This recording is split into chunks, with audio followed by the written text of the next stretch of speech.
I feel like Kawhi's injury, to me, Jim, just changes the series. Now Donovan's healthy.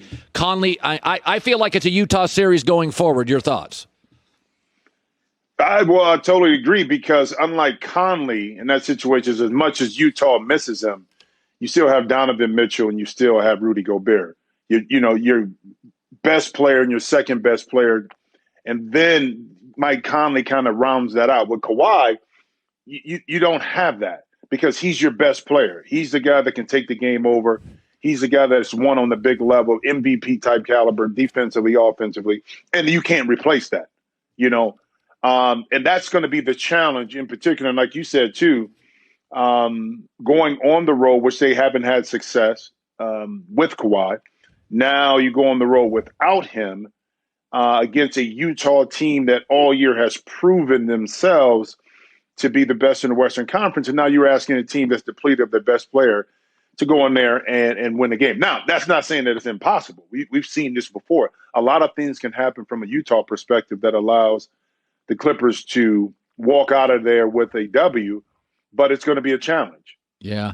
By the way, Kevin Durant last night, it's interesting. If you ask most great coaches, either it's Belichick, it's Popovich, it's Kerr, it's Phil Jackson.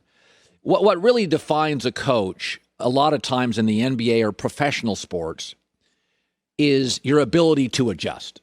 Eric Spoelstra I remember seeing him in series with those early Heedle teams in the first couple of years, and there were some real battles, and I really noticed his adjustments. I thought, that is a good coach. He is adjusting game to game.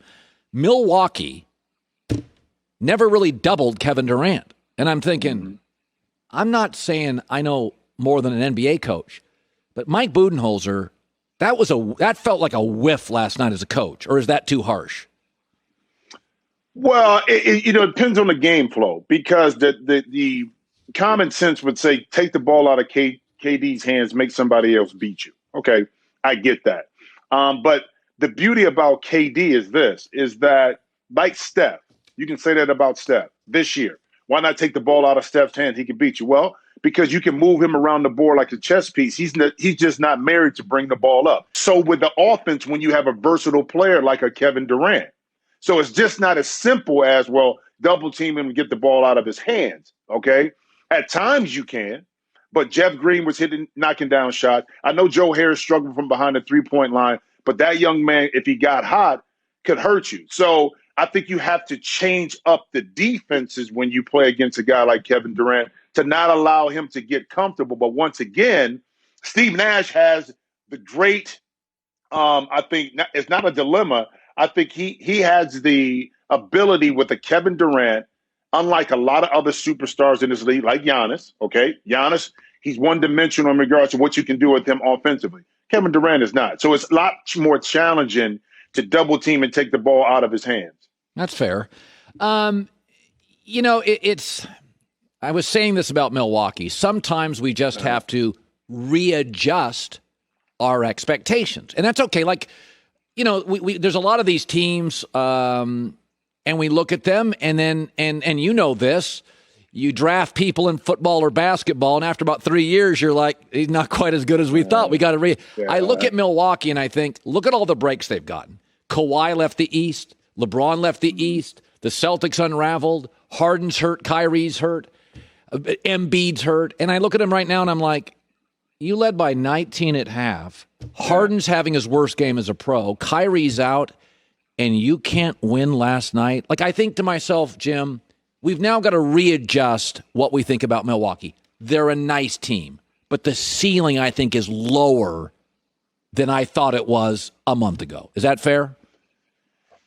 Colin, it's funny because it's fair, but at the same time, this is what we thought coming in, that because of the acquisition of Jrue Holiday, now in late game situations with Chris Middleton and Holiday, that would ease the pressure on Giannis trying to do something that he's not comfortable with, which is take over a basketball game, because offensively he's limited in some aspects because of his outside shooting or lack thereof.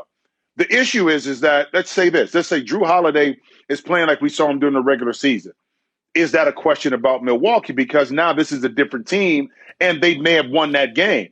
But because that wasn't the case, now the readjustment is now another readjustment because they adjusted by going to get Jrue Holiday, a Bobby Portis to kind of help and relieve some pressure offensively from Giannis, okay, and add defense to the table. And this Milwaukee team all year has proven that. But right now, the key component to me is that Jrue Holiday hasn't been as consistent. We know who Giannis was. We know what he can and can't do, in particular in late game situations. Okay, we already know that. That's not really going to change, even though he's knocking down a little 15-foot shot every now and then in the 3-point. That we know that. The key to me was Jrue Holiday taking that team to the next level because of what he could do offensively. And that just, especially in last game, just wasn't the case. Yeah. By the way, you're doing the Hawks a series with the Sixers, and it's not getting a lot of national play because I don't think anybody thinks the Hawks ceiling's very high. We're paying attention to the Sun, the Jazz, the Clippers, the Nets, and there's but we've always thought Philadelphia had talent, but we know Simmons and Embiid don't get along terribly well. Simmons and I missed on this. I've said for years, once a big is hurt early, they're hurt often. I would move Embiid before he has another big injury. I said I'd keep Simmons because I do think Simmons, if you surround him with three-ball shooters and there's not a dominant big, he can score at the rim. There's value. There's real value. He's a great defender. He's a great passer. I can get 20 a night, but somebody else has to shoot the threes. Just don't give me a big in the middle to clog the lane. Let him finish at the rim. But there's something about Simmons that, and I've seen this before in other sports with other athletes, it's called indifference, is the greats are always tweaking. They're always tweaking, and he's regressing. He appears not interested in being a better shooter. And, Jim, you know this. Some guys in this league, they're just happy to get the first big checks. Like, that's it. That it changes their life. When you watch Simmons play and you're doing these games, how can he not be a better shooter? I mean, can't you become a better shooter? He's too gifted not to become a better shooter, right? No, I mean, and that's the challenging question. Not it. In the last game, he took one shot in the second half, 0 shots in the fourth quarter. Even on the last play, Doc Rivers had to bring him out the game. He wasn't involved in the 5 guys on the floor to get the last shot. And that says a lot in regards to the trust they have in Ben Simmons in those situations. Now, keep in mind, they needed a 3-point shot. He's not a 3-point shooter, so hence he wasn't in the game. But look at this. I'll say this. Ben works on his game. He works on his free throw shooting. He works on his jump shot. The problem is, Colin, he leaves it on the practice floor. And what do I mean by that? Is that when he comes to the game, when the popcorn is popping and the lights are on, and he's not successful with that first jump shot right away. This is just me being around the game all these years. He doesn't see that instant success gratification. All of the work that he's put in now is out the window. It's gone. I've seen it before with guys where they knock down shots in practice, knock down shots, hit free throws, but then in the game, they don't have that instant success. Now that they don't have the confidence. And with Ben, he's so passive. Think about it. When Embiid is not on the floor, this is the different Ben Simmons. I mean, now, not on the floor, meaning that he's out with an injury. Yeah. When Ben knows he has to be aggressive, he's a different player. But by default, when he has Embiid, he doesn't play the same. We saw it a couple games ago, 2 feet in the paint. He was downhill. He was rolling. But that's the every now and then. I'm not going to say every now and then, Ben. That's the roller coaster, Ben. One game we'll see him be real aggressive. The next game we won't. That's the Pacific. He's so passive as a player at times.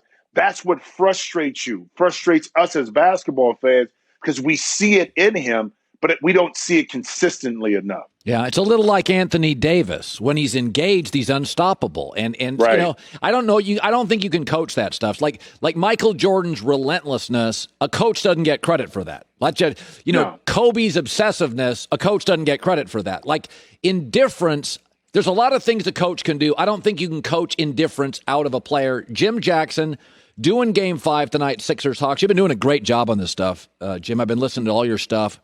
Fox Sports, good seeing you again, buddy. All right, good seeing you too.